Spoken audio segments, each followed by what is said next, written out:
Hello, everybody. Welcome to Woman Up. My name's Leah. I'm joined, as usual, by Sue. How are you, Sue? I'm good, thanks, Leah. How are you? Very well, thank you. And this week we're joined by the lovely Emma, our friend up in Townsville, the Townsville Turf, who runs a couple of groups, Turfs in the Tropics and Women Say No Facebook group that keeps her busy. And how are you, Emma? Hi, it's lovely to be here. Yeah, thanks for coming. We really appreciate you spending the time with us to talk about what we're going to talk about today, which is um, marginalisation and disability um, in relation to the craziness that's going on in the world right now. And Yeah. you know about that more than Yes. do. Do you want to kick us off and give us your bit of experience? Oh, shall I start with turfs in the tropics? Yeah, let's talk about turfs in the Yeah. tropics. So what was really important to me, living alone in North Queensland, like 1,000 kilometres away from you ladies, is finding some friends. And I found some really amazing women, one in particular, I won't mention her name, and just having that camaraderie of someone that you can talk to and do actions with in town has been awesome. And hi to the tits, as we call us. For quite a while, it was just two tits, and now it's four tits. So they're multiplying. The tits are multiplying. So we've been handing out flyers around Townsville. Oh, look, I think altogether about 500 flyers in letterboxes and on the streets. And we've business cards as well. What And kind of flyers? about sex self-ID, this is what we're mainly concerned about is Yeah. sex self-ID plus the new hate speech bill. Mm. Yeah, that like we're really worried about how that's going to impact people in Townsville, and specifically people with disabilities. Um, so yeah, what we're doing is trying to get that word out there because people here just don't know. It might be worth mentioning because Emma, like you said, you're 1,000 kilometres from where we are, Yeah. and that Leah and I got to know Emma through organising the Kelly J Keen tour in Queensland, and Yes. we worked really, really well together. And since that ended back in March, we've kept this relationship going. So we always interact with each other, and we're aware of what's going on up in North Queensland, and Emma's aware of what's going on in Brisbane. So it's like a Queensland community. So no matter how far away you are, you still have the support of others in other regions. Yeah, I think that's so important. And I was like, I stumbled down to Brizzy not knowing anyone, and you ladies just welcomed me with open arms, and that was an It was amazing. awesome. The organisation of that event just brought so many of us together. It makes you feel like you're not going mad. It Yeah, really did make an Australia-wide community, didn't it? Yeah, By coming here, and we all had our Australia chat, and we knew exactly what was going on everywhere. So it was really valuable, in that sense as well, is that it did get the Australian community together. yeah, it was awesome. it was. But so talking about the disabled aspect of it and how you're worried about how that's going to affect, because you're sight impaired. Yes. So how does that affect you on a daily basis for a start? Well, so I don't consider myself really having a disability, although I am legally blind in one eye. Well, I'm legally blind in both eyes. One is borderline to low vision, so 660 vision and 360 vision. So it means I can't see. I can what I see at 6 meters is what your average person sees at 60. So me stumbling around Brisbane for Standing for Women was fun, but um, what it means is that like there's going to be a clash of rights, and I wanted to bring up a few concerns and things that have come to light recently that show this a clash of rights between people with disabilities and people who are trans-identified, which is going to lead to people with disabilities losing, definitely, because having a disability is not something you can take off. You can't just suddenly put on the gender clothes that you want and take off your press-on nails and look like a man. Again, you can't just put in fresh eyeballs and be able to see. So it's not optional for people with disabilities, and I think especially the hate speech law is really going to hurt people with disabilities. For myself, I think going back to Standing for Women, when we travelled down in the plane, you know, you wait in the aisle to get off the plane and you have to take all your luggage down. Well, I've stumbled into the aisle and I'm standing there with my partner, Sandro, and I knocked a man and I said to him, "Oh, sorry, sir." And Sandro bent down and said, actually, that's a trans person. And I couldn't tell. I could tell he was a man. I can tell a man walking 10 metres away from me by the way he walks. I can tell what a man sounds like. I can tell what a man smells like. But I cannot see the makeup and the press-on nails and whatever else they've got going on. I just, I'm sorry, I'm going to misgender. It's almost like it's biological. Oh, yeah. Kind of like that, hey? Yeah, it's instinctual, isn't it? It's inbred. Well, from the moment you're born, what do your parents do as a female? You straight away when, you know, you're warned about strange men going into strange places alone. So, and this is what men don't understand. Exactly. So, and you're so right that this is going to cause such a clash. It already is causing such a clash of rights. Yeah. Yes. But there's the more vulnerable. We're all vulnerable, but then you get to the more vulnerable groups. Yes. And the more vulnerable groups are the disabled. And I don't even consider myself vulnerable. While I was in Brisbane last night, it's only a month ago, I had a call from a good friend who I don't speak to very often, and I hope she watches this. I'll send it to her. And she started the phone call so like apologetic, like kind. I should preference this that she's worked in universities and she's very intelligent. She's also very, I suppose you could say, she's more woke. She's more on the egalitarian and she's left wing. And she said, "I'm really worried. I'm not a bigot. I don't hate trans women, but Emma, I need a carer to wash me in the evenings because she's handicapped and she's in a wheelchair, and I don't want a man to do that. And I'm a little bit worried that they're going to send a trans woman because I don't want them to bathe me." And that really broke my heart. This is a woman who's really smart. She's in her 40s. She's always been professional. She works. You know, she's not a bigot. She's just expressing her genuine concern. And yet, for her to voice her opinion to the social services provider and say, "I want a male, I want a female, not a male who thinks he's a woman," is going to be hate speech. Yeah. We've already seen women denied surgery for requesting this simple request that 5 minutes ago was just completely normal. Yeah, so that was the UK and the US, wasn't it? There were 2 examples at Redux.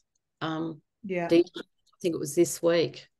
And so now healthcare is being withheld from women that will not say that a man is a woman. So our basic human rights are being taken with us unless we believe the lie. Yeah, and it's not like there's no evidence that there's sexual assault and abuse by men against disabled people and people in hospitals. It's really common. It's really common for disabled people to be targeted and women, even in comas in hospital, to get pregnant. It's just predators are opportunistic. They're going to take advantage of this law. They're going to put on a dress and they're going to get a job working as a support person, which is like a Cert 4, I think it takes you a few months. It's even subsidised by the government. And then get a job doing intimate care for people. Even in aged care, I watched on Shame on Me ABC program, but it was talking about consent. And they spoke about in aged care in Australia, on average, 50 women in aged care are sexually assaulted each week. That's not year, every week. So these are the dangers. And this is before sex self-ID. So, yeah, big concern. Yeah, it just blows my mind how the evidence is there. You know, this is not a new thing. This has been happening for years and years. The evidence is there. We've been telling them this is what's happening and what's likely to get worse. And we've been completely ignored. Yeah. Yeah. You know, for a group that, or for a government that claims to be diverse, protecting the marginalised, it's doing exactly the opposite. Yeah. Exactly the opposite. The definition of marginalised is to treat a person or a group as insignificant or peripheral. And you just can't say that is what's happening at the moment with the LGBTQI. I don't even include the LGB because they're not even thought about in this. Yeah, we've got to stop doing that because the LGB have divorced from which is weird because the TQIA plus tagged it onto the LGB and has taken everything from them. So, yeah. When you've got police who are marching shoulder to shoulder alongside these people on pride parades, when you have the police, the government, organisations, corporations on your side, you are not a marginalised group. That's exactly right. Yeah, women are marginalised, and then within that group, you've got the marginalised disabled group as well. So, well, I also saw this rainbow crossings as well, which is not helpful if you're disabled. It's not helpful if you're blind.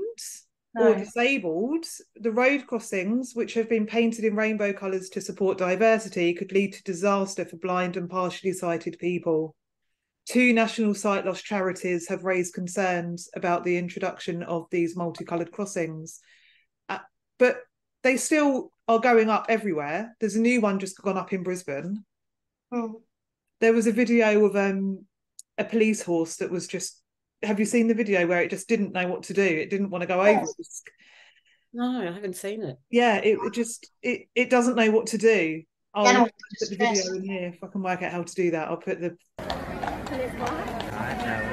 mounted police force. Oh, I don't like the colour. Don't like the colour. Oh, brilliant, brilliant.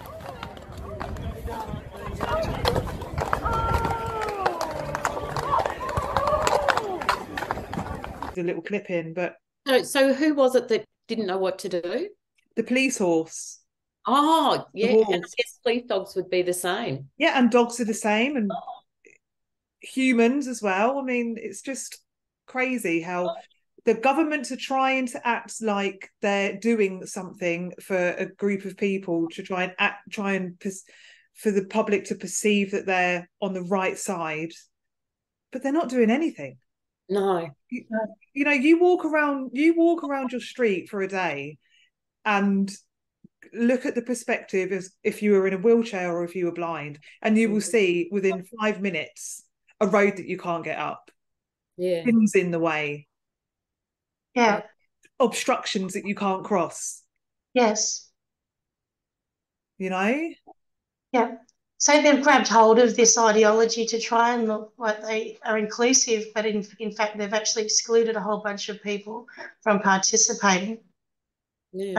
And made a lot of people unwell, like unsafe in the process. Yeah. The other thing I want to talk about is like neurodiverse people, and especially like on the one hand we've got so many autistic girls who are grabbing hold of the ideology as a cure for their autism symptoms. And then on the other hand, you've got other autistic people who do not buy into the ideology. And then you have, you know, they're very black and white thinking. I'm not an expert on autistic people, but they're going to blurt out things that are inappropriate and considered socially unacceptable to a trans-identified person. And that case that happened recently in the UK, that shocked me to the core when I saw that on Twitter or X or whatever it's called. Yeah. Have you ladies seen it? Yeah, I've seen it. I was really shocked. And the police officer looked to be trans-identifying. That was the one that led the charge on this autistic girl. And even the girl said that described her as looking like a lesbian because her nan is a lesbian and she looked like her nan. Yes. And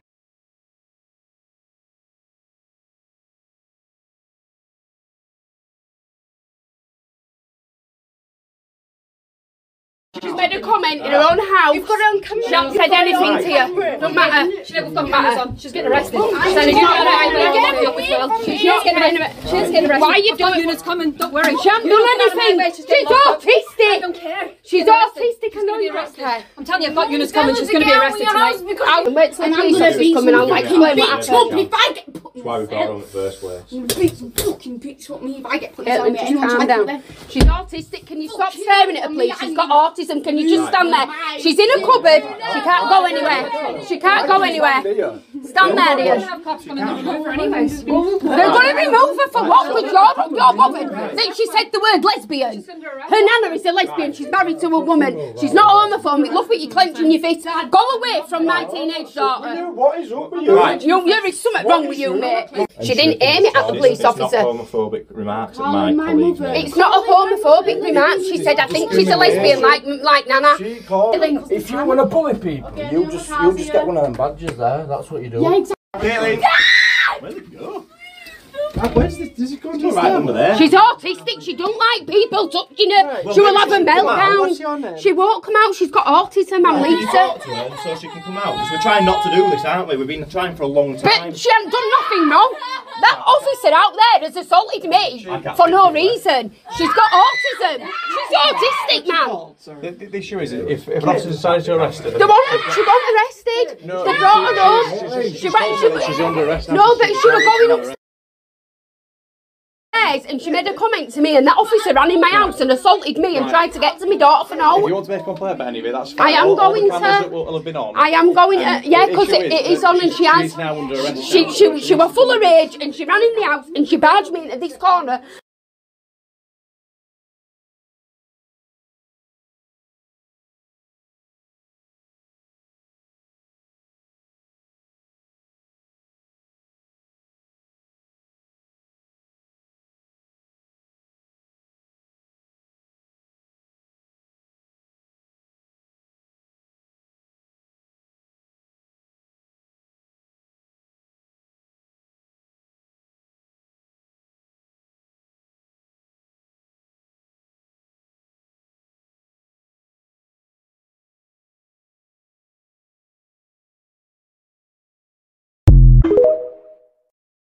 the police officer, I think it was, I can't remember how many, but it was more than 7, came round and tried to arrest this girl who was hiding in a cupboard because she was so scared. They got her out the cupboard somehow and then tried to put handcuffs on her, had a scuffle with her in the street. She's also got scoliosis, which affects her all, I'm not sure, bones? Yes, spine. Yeah. It was just dystopian. And the mother was there explaining that she was autistic when they were going in to grab her out of the cupboard, and she's saying she's autistic, she can't be touched.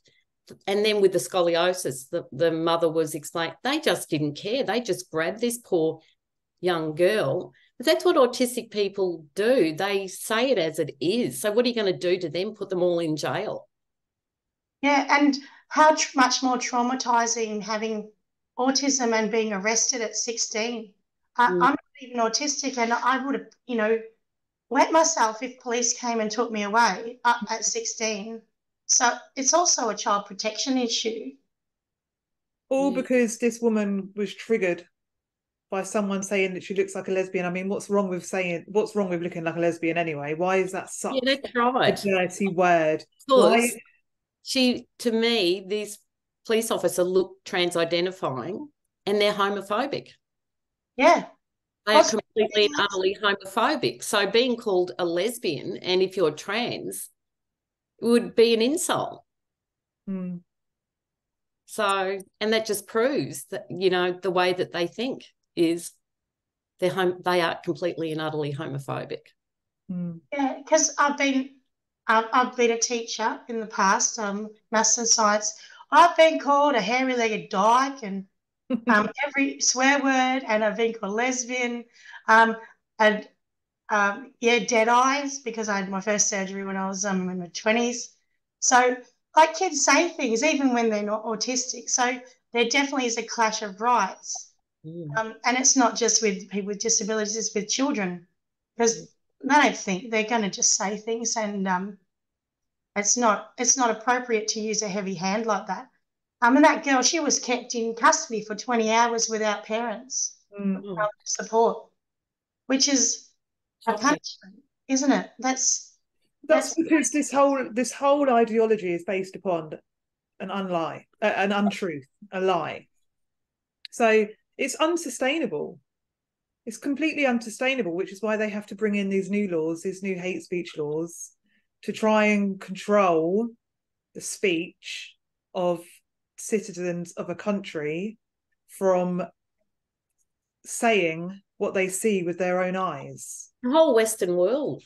Yeah. You know, there's been China, Russia, you know, now it's the entire Western world that has been captured, and we're all being treated the same way. We're not allowed to believe in reality. Mm. And so men that believe they're women but are saying they're an oppressed group. They're not an oppressed group. They're men. They've never been oppressed. This comes back to the whole theory that this ideology rests upon, which is queer theory, which just turns everything on its head. Yeah. Men are now the oppressed group. Yeah.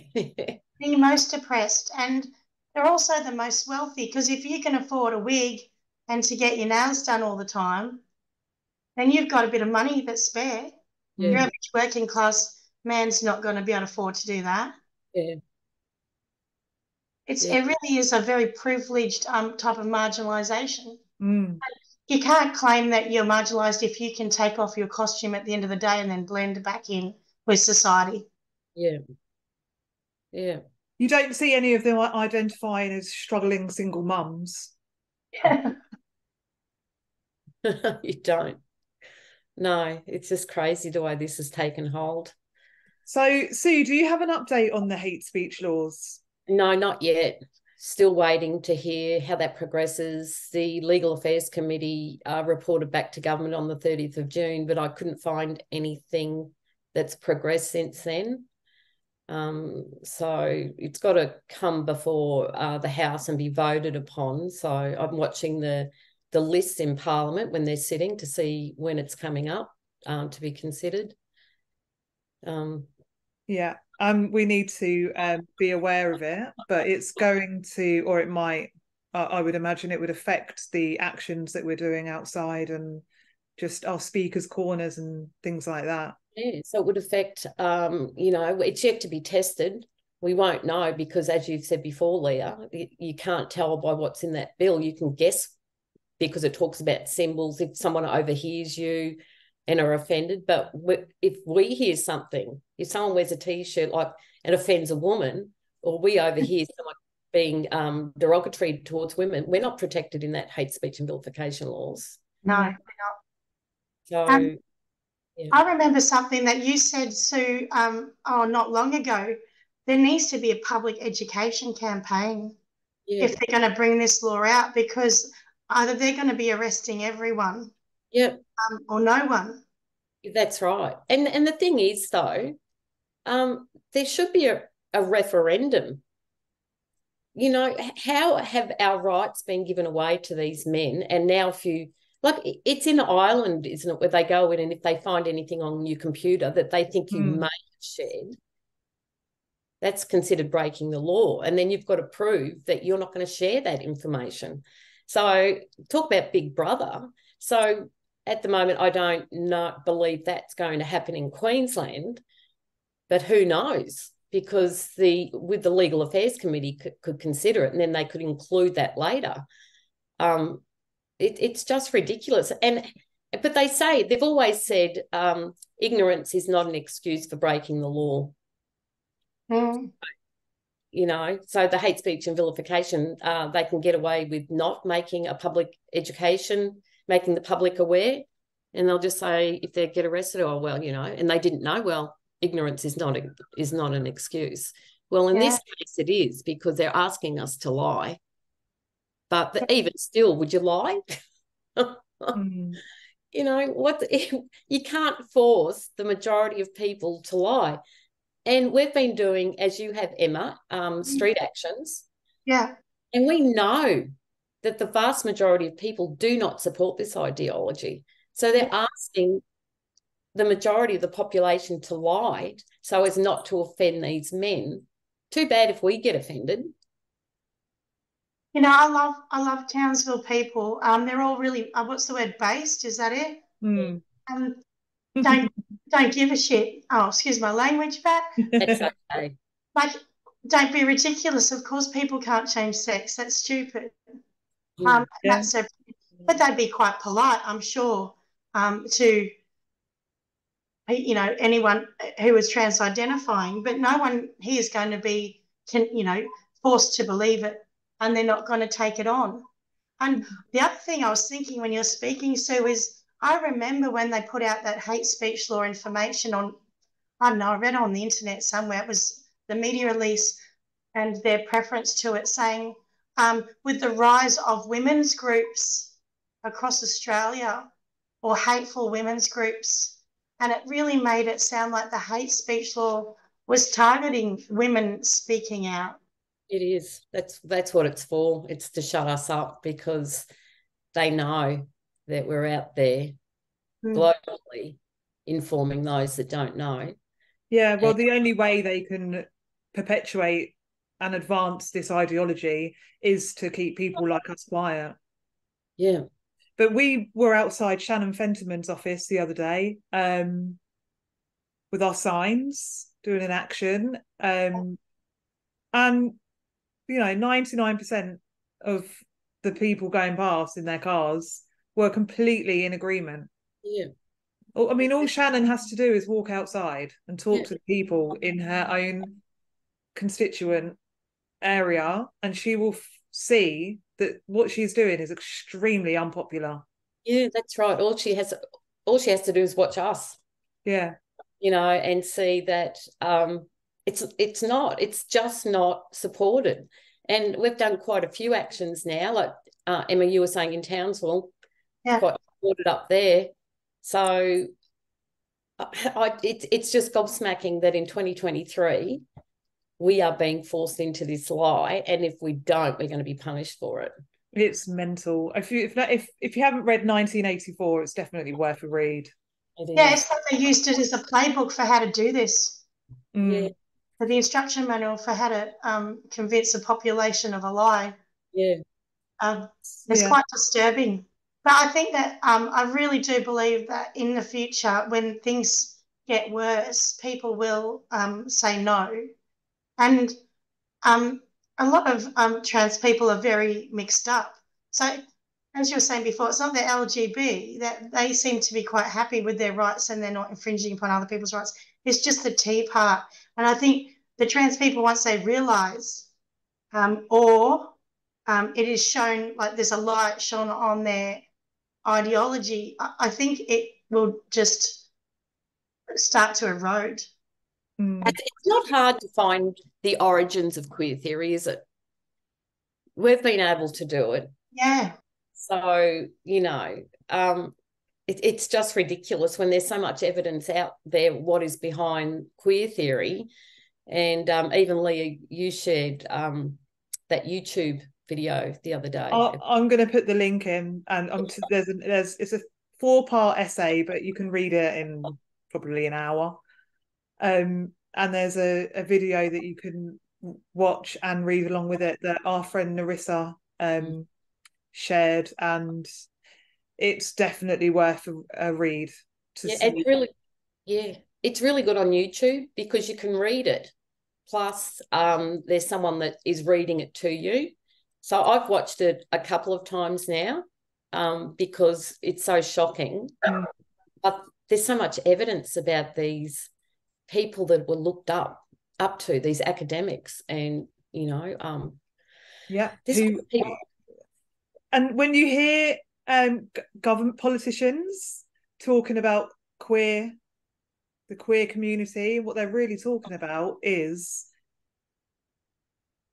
what comes from queer theory, which is about dismantling the normal, dismantling what we know to be normal.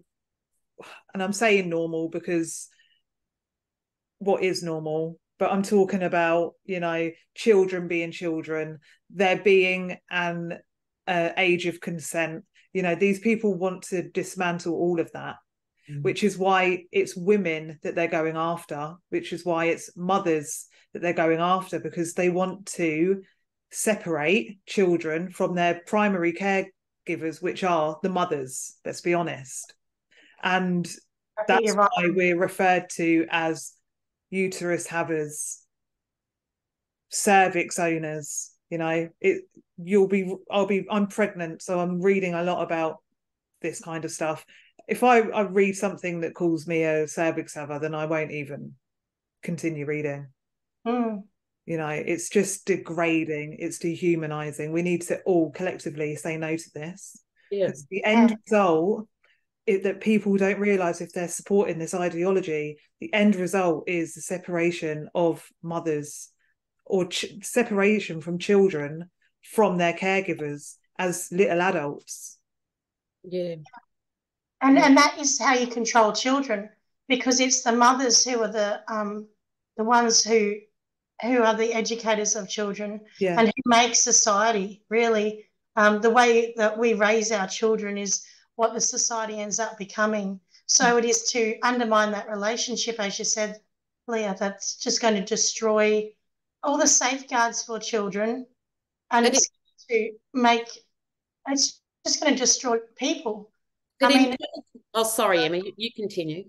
Like if children, if they show that how people are damaged when they've been abused or sexually assaulted as children, emotionally or psychologically, and they become adults. If you remove that influence of mothers, how much more damage is going to happen to those kids?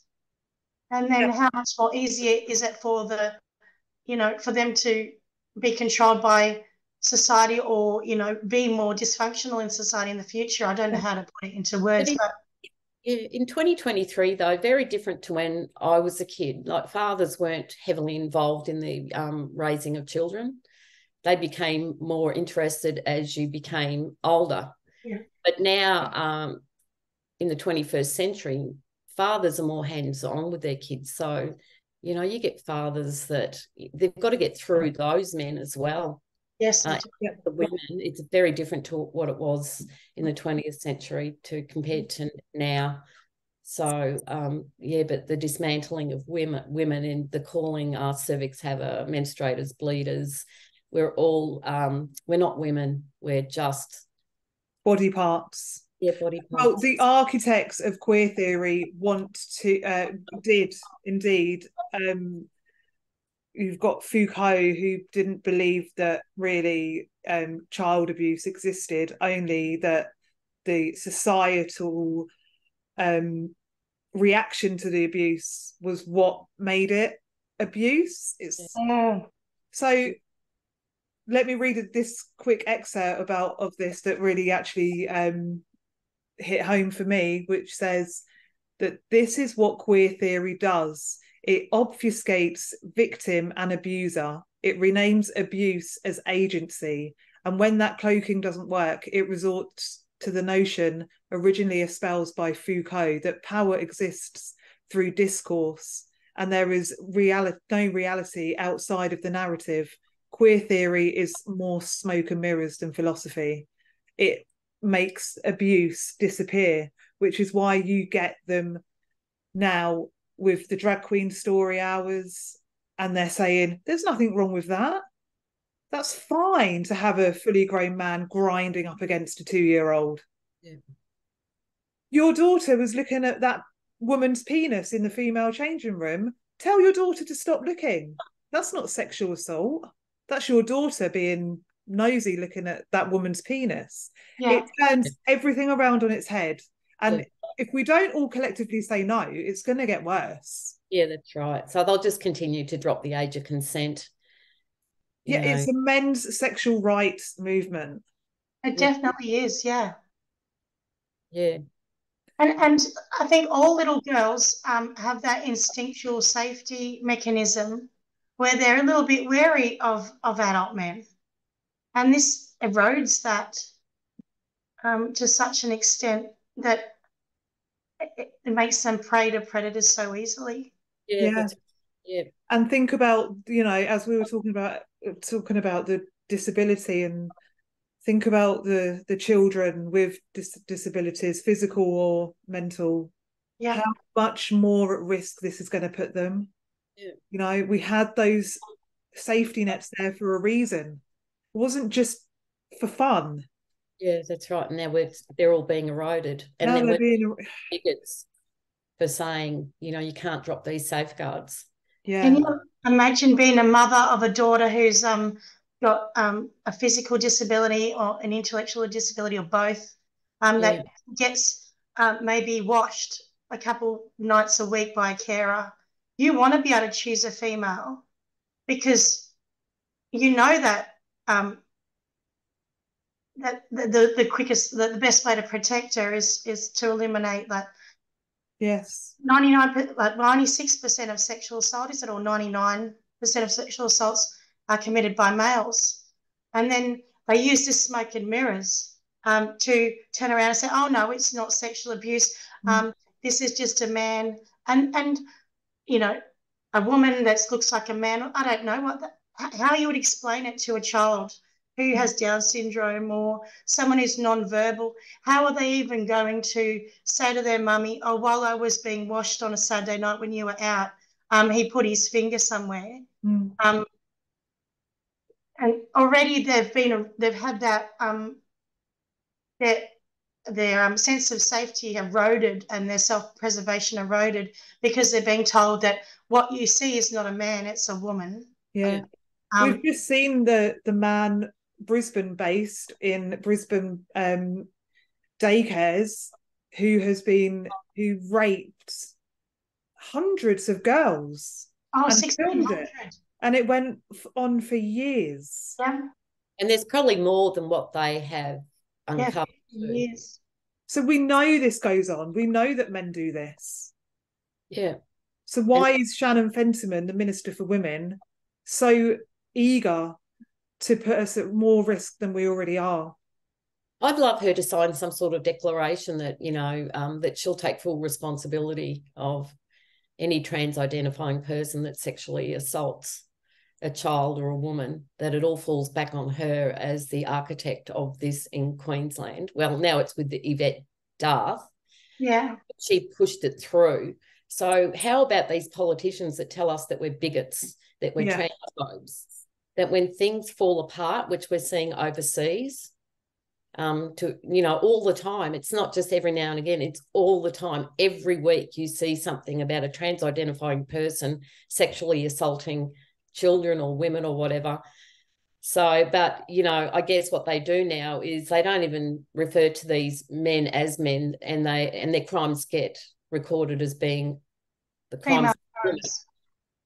Yeah. That's another thing that really annoys me, is that it's not our crime. We're not. It's dirtying up womanhood. Yeah, and that's what they want. Yes, we don't do that kind of thing.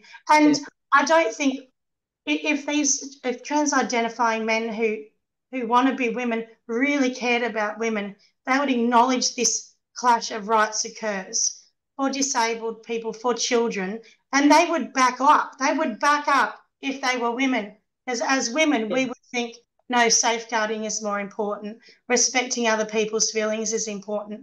So it is truly men's rights out of control. Yeah. Well, they're narcissists. The only thing that's important is their sense of affirmation. Yeah. And feeling like they are included in our spaces because it affirms them. Yeah. You know, no thought at all for the rest of womanhood, and that insistence that we accept them, and if we don't, we're bigots. And the majority of women go, oh, well, I don't want to be cruel and unkind, like my friend who called me. I'll accept it. And it's only women like us who go, no, hang on. Yeah. No, lady, it's like, you are upset. I can see you're upset. You don't need to put up with this shit. Let's just say no. There's nothing wrong with having boundaries. That's how society exists, by boundaries. Yeah. We've got boundaries with everything. You know, they bring in laws. It's a boundary, and it's to have a civilized society. And dropping all the protections for women and children, it's going to be it's an uncivilized society when we're affected so badly like that. And, you know, if these men who claim they're women thought like a woman, they'd understand what our concerns are. But the fact that they can't see what our concerns are in itself says they think like a man. That's unfair to say, because not every man thinks that way, but this group of men. And you hear time and time again these scientific studies coming out that, oh, if you scan the brains of these men, they actually have a brain more similar to a woman's brain than a man's brain. It's bullshit, Leah. I have a degree in biological science. I became a science maths teacher because, you know, more money in that than being a biologist. But there's like only the thickness of the connective tissue in the center of the brain.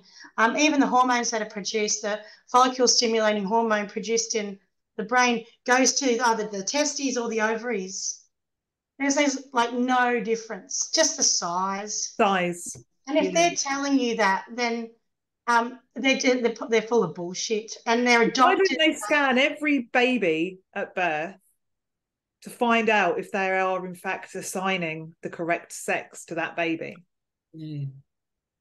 The things that they come up with, it's just unbelievable. But the things that people believe is even more unbelievable. Yeah, I mean, there will be people, not rational, intelligent people, who will now believe that men have the brain of a woman. Well, people believe that kids can be born in the wrong body. It's the same concept. You know, I've spoken to people who are just normal, intelligent, lovely people who believe that a child can be born in the wrong body. We've got different bodies. Our liver, heart, lungs, brains are the same. Our reproductive organs are different. That's all. And that's what leads to the massive difference in size and behaviour, is just testosterone, really. And even when they reduce their testosterone, they're still a man. Oh, yeah. Like your average woman is at 0.4 nanomoles. Yeah. If they get down to 2.5, then they're not going to be feeling too good about themselves. They're not going to be athletes or having a job. Well, there's a real phenomenon that is actually, I think, explains a lot of why these men are so aggressively against anyone who says no, and that is when they have low testosterone and high estrogen in men, it creates an effect called irritable man syndrome. They actually call it that in the science papers, and it's a real thing. It's irritability, it's depression, anxiety, and you see it in these men. Yeah. And they're not acting rationally or normally. Yeah. Young women that take testosterone, it's definitely really dangerous for them, for reproductively. Like their internal structure, as the uterus dies and they go through menopause, sinks. Their organs move, they get osteoporosis, and they get angry. They start to behave. They develop the male pattern aggression. No, that's really not a good thing. This is a crime against nature. Haven't we learnt when we start to interfere with nature what can happen? Mm. So, it's just, it's Frankenstein stuff. Like, none of us cares how anyone wants to identify, but it's crossed over and just taken away every right that we've got. Yeah. My opinion is that there may be people who are really suffering and in the wrong, feel like they're in the wrong body, but I think they're really rare. Yeah. Definitely. And they need to get medical help and, counselling and so on. I think that the majority of people need their friends and family around them to say, no, look, I really want you to consider what you're thinking about. And the same way as you'd talk someone down off a cliff who's going to kill themselves, you have to say to them, this is going to destroy you. And it's not going to work because you'll never change sex. But it destroys the people around them as well. This is what is so selfish. You're looking at the people with disabilities.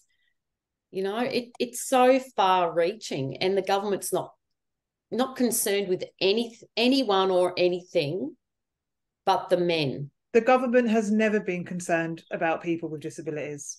Never. No. Never. It's never been popular because they don't look good. They're not cool. Yeah.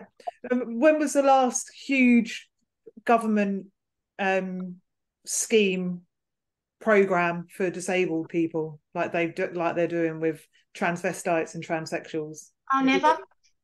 Well, they brought in the NDIS, but that's been a bit of a stunt. Yeah, they're acting that as much as they can. Yeah.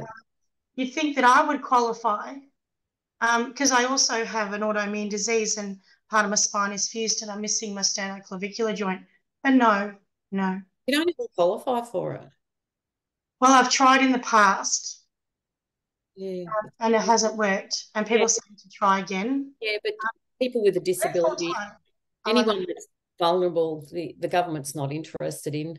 Yeah, I don't feel vulnerable, so I don't worry about it. But, in the future I might go for it. But I don't think that it's ever been popular to take care of the most vulnerable people. Mm. No. And it's always been the women's work too. Women have had to fight for rights. That, we're never considered on an equal footing. But, it's just, I don't know, mind-blowing. Yeah. But it's really concerning about people with disabilities and autistic children and adults who say it as it is and how they're going to be affected by the hate and vilification amendments. And, Yeah, it's time for all the public to come out because they can't stop. I'd say 90, but that's too low. It's higher than 90% that don't support this, but it's the fear that keeps people back. So what can we do, Emma, if people in Townsville or people around Townsville want to get involved?